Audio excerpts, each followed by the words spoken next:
Hello, everyone. My name is Jamell Henderson, and welcome to the Vanguard, a show that is designed to teach, educate, and encourage you to be not only active participants in our daily democracy, but to also cover a range of topics that affect our everyday lives that you may not necessarily not see on TV.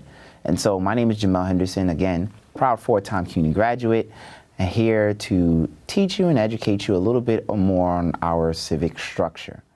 I always like to begin each show by just sharing a little bit more of who I am. So in the first episode, I shared, a little bit of my background in terms of my educational experience, but I also serve in many leadership roles.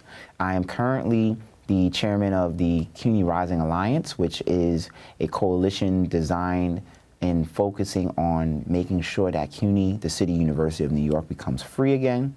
I am also the vice chair of the board of directors for Citizen Action of New York, the New York City chapter. I am also the chairman of Neighborhood Advisory Board number 8 in Brooklyn, which consists of Crown Heights, Prospect Heights, and Weeksville. I am also a newly appointed board member for What About Us, a nonprofit organization focused on the education, advocacy, and empowerment of youth in foster care, and as well as those who are aging out. I also coach. I'm a 5th and 6th grade cross-country track coach at the Hewitt School, and I do a number of speaking engagement and motivational speeches across this country, from civic engagement, but just to also sharing your story. So just to give you a little synopsis of who I am and what I'm all about. So today's episode, we're going to talk about the federal level of government.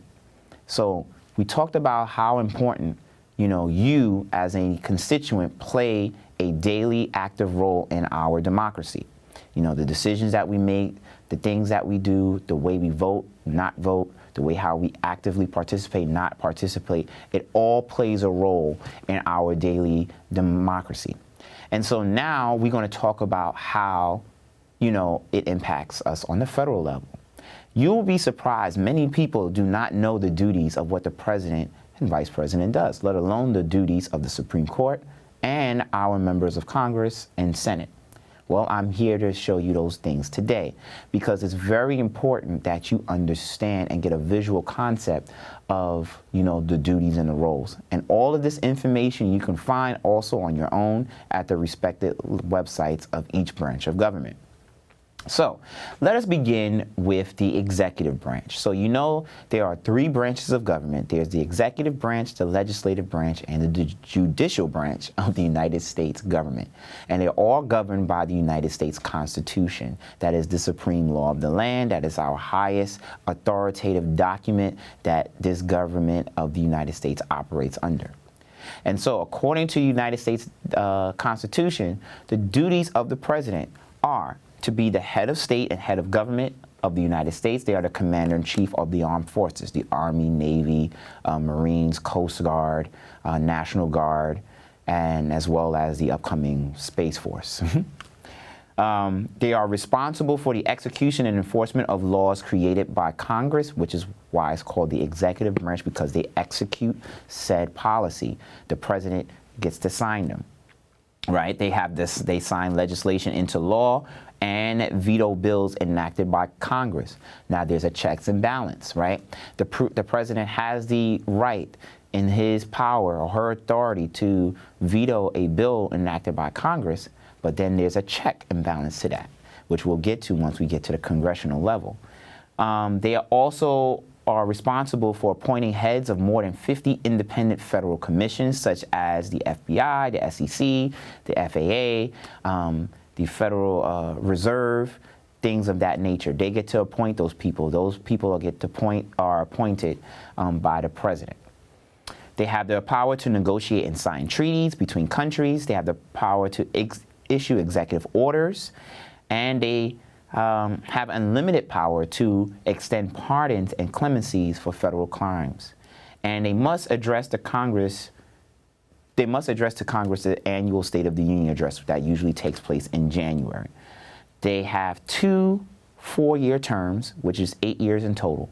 They cannot run for office anymore after serving their 2 terms in the role of president. And so we know that our current president is the 45th President of the United States, Mr. Donald J. Trump. Now, the duties of the Vice President is a little bit different, but it's very simple. One, to be ready at moment's notice to assume the office of the President if the President is unable to perform his or her duties. The other major role that the Vice President has is that they are the President of the United States Senate, where they can cast a deciding vote in the event of a tie. That happened for the first time in quite a while under this new regime, where the current Vice President, Mr. Mike Pence, actually cast a ballot to break a tie that was deadlocked in the Senate chamber. Okay? So we know who our President is and we know who our Vice President is. And those are the leaders of the executive branch of the United States of America. They are the face of the United States of America. Now, if we take a look at the Supreme Court, which is the judicial branch of the government, their roles are a little bit different. Now, according to the Constitution, they are they are the judicial branch that interprets the law. They're the ones who interprets the United States Constitution, right? So if there is a deciding factor whether or not a law on the federal, on the local or state level, or even on the federal level is in violation of the United States Constitution, it is the Supreme Court's job to interpret the law based on whether or not it's constitutional or unconstitutional. Now, there are 8 justices and 1 Chief Justice in the Supreme Court, all of whom are appointed by the President, but they must be confirmed by the Senate. There's the checks and balances, right? So the President can appoint anybody to the Supreme Court, but they must be confirmed through a series of hearings through the United States Senate. Now, the best power of the Supreme Court is judicial review, which is what I said, or the ability of the court to declare a legislative or executive act in violation of the United States Constitution. And even though it's not found within the Constitution itself, that is their necessary duties. So if there is a case that's happening on the local level, let's say the defendant or the plaintiff is not satisfied with such decision, they bring it up to the state level of courts. And if they're not satisfied with the state level of courts, then they bring it to the district or appellate level of courts. And upon those decisions, if they're not satisfied with that, then they bring it to the highest level of the courts. And usually, once the Supreme Court makes its final review, that law stays intact unless they change it on the federal or state levels of government. Now, here's what you didn't know. Within the judicial branch, Congress has the power to decide how many members can be on the Supreme Court. So right now, there are currently 9, but let's say if they wanted to increase it to 18 or 19, they have the power to do that within the United States Constitution. So, in terms of terms of how long they can stay in office, once they are confirmed by the Senate, they are serving as a Supreme Court justice for life till either they pass away or they decide to retire from office. So they serve lifetime positions, right? Then that's the duties of the United States Supreme Court. Right now, if you look in terms of ideology, it is currently a 5-4 conservative to liberal majority. So what does that mean?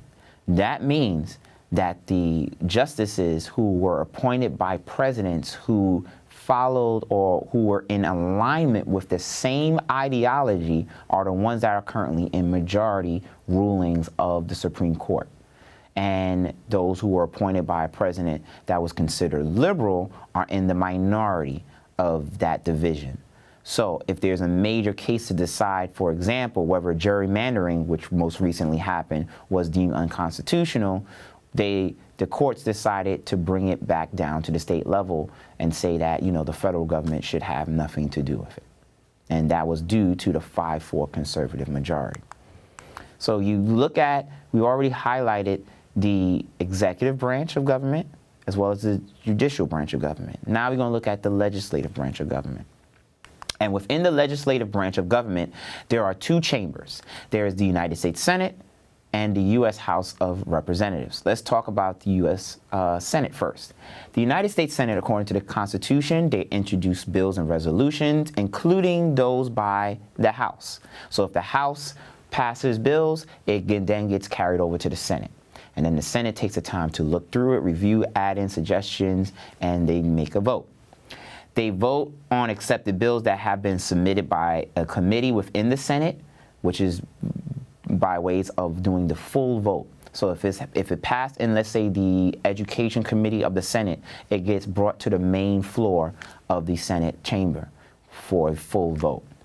They also consent to appointments made by the president. They're able to approve treaties that are made by the executive branch, again, the office of the president.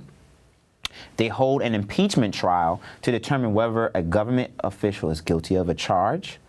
They have the power to filibuster, and if you've heard that saying a few times, and filibustering means that it's a tactic to delay or block legislation. Most notably, a senator who did that was one who stood on her feet, I think, a little over 24 hours in the Texas chambers of the legislative branch. They also have the power to investigate the executive branch of malfeasance, any wrongdoing, which technically they should be doing right now, but they're not. And their terms of being in office is unlimited. They have unlimited 6-year terms. So every 6 years, they are up for election, but they can run for senator for as long as they live, as long as they keep getting elected every 6 years. A third of the Senate is up for election every 2 years. That is known as the midterm elections, where a third of the United States Senate is up for grabs. Okay, so now if you had to look at who's our senators here in the state of New York, for example, we have 2. There is a senior member and a junior member. The senior member of the United States Senate in the state of New York is Mr. Chuck Schumer, who is also our Senate minority leader. Sorry, he's the Senate minority leader, and he hails from Brooklyn, New York. Now, if you look at the junior senator, it is Kristen Gillibrand, who hails from Albany, New York, and the committees that she sits on is Environment and Public Works, Armed Services, Agriculture, Nutrition and Forestry, Special Committee on Aging. So if these issues pertain to you, this is the person who represents you on these said committees. And they both have offices not only here in the city of New York, but they also have offices in their respected counties. So those are our senior and junior members of the United States Senate. Then we will look at the United States Congress. Now, duties of Congress is a little bit the same, but there's a little staunch difference between the Senate and members of Congress. Members of Congress also introduce bills and resolutions. They offer amendments, and they also serve on committees. They have the ability to elect the president if the Electoral College is tied, something that should have happened in 2000. They also have the ability to adopt legislation that changes federal law. But here's an important piece that the members of Congress can do, is that they can increase taxes and the spending budget, something the Senate cannot do. And they also have the authority within the United States Constitution to set their own salaries. So, and that means exactly that. If the United States House of Representatives decide they wanted to make $250,000 a year, they have the authority to set that salary in accordance to the United States Constitution. Now, the terms that they serve is slightly different from those who serve in the Senate. They also have unlimited terms, but it's 2 years instead of 6 years. And every 2 years, the majority, if not the entire House, is up for grabs. And that changes the power dynamic of how legislation and implementation of policies happen going forward. And so, if we look at the United States House of Representatives, in my community, I live in the 8th Congressional District. And my congressman is the conference Democratic leader, which is Hakeem Jeffries, who resides in Brooklyn, New York. So that is the federal level of, governance on the executive, the legislative, and judicial branches of the government. Now, there are other duties along the federal levels as well. We have federal judges that are serving on the appellate court and district courts who also play a role, like I mentioned before, in the event that a plaintiff does not like a decision that has occurred on the city or state levels of government. They have every right to bring it forth to the appellate court for review before it goes to the Supreme Court in the event a defendant or plaintiff is not satisfied with that decision as well. So those are the coverings of the federal level. And as you see, they all play an intricate role. Now, on the federal level, we as constituents elect directly the member of the United States Senate and the member of the United States House of Representatives. Who we do not elect directly is the president, because what we have is known as the Electoral College, which is a system that is designed to make up the representation based on the population of said state. So, for example, currently in the state of New York, we have 31 representatives of the House. And so with that 31 representatives, we have 31 delegates to the Electoral College overall. And those consist of elected officials, delegates, and superdelegates that officially cast their ballot to vote for the next president based on the state's rule. So here in New York State, whoever has the highest vote is the person that receives all of the electoral delegates. In order to win president of the United States, you need to have 270 delegates or more to win. And that's how you determine who is the next president of the United States. Now, as I mentioned before, as a constituent, you have the direct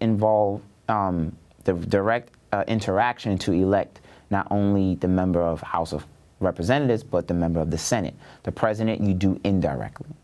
But they all still play a big role. Your elected official within the House and the Senate still has a responsibility to be of a chief representation to you. More so on the House of Representatives side, because they're the ones that are consistently representing you on the federal level from a local standpoint.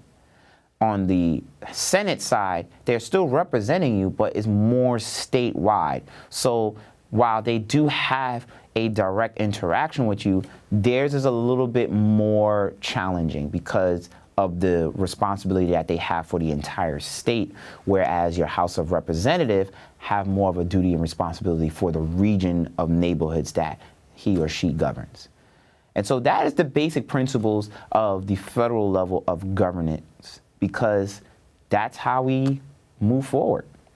And so I hope that what I shared with you thus far was not only helpful, but it gave you the understanding of how, on the federal level, we're being represented. So we don't necessarily see what's going on, but if you want to see and interact with the actions of your elected officials on the federal level, you can go to the United States Senate website, which is ussenate.gov. You can go to the House of Representatives website, which is house.gov. And you can go to whitehouse.gov to see what's happening on the presidential level or the executive level. You can also interact by participating in hearings that take place on C-SPAN and C-SPAN 2, which are run 24 hours that covers everyday operations as long as it's open to the public of the governance in the House and Senate chambers on the United States federal level. And so those are ways that you can be involved and pay attention to what's happening with your representatives that are serving you in the federal level of government. And so I want to close out by saying that this was a great start to introduce the levels of government to you, and we just covered a lot of information that's on the federal level, and I hope that this was very, very helpful.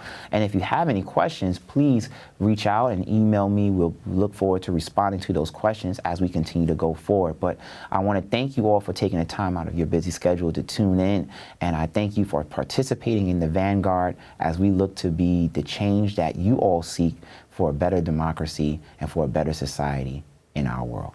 Have a great afternoon. Hello, everyone. This is Jamell Henderson, and thank you for tuning in to the Vanguard. If you want to know more information, subscribe to our YouTube channel at Young Boss Media TV.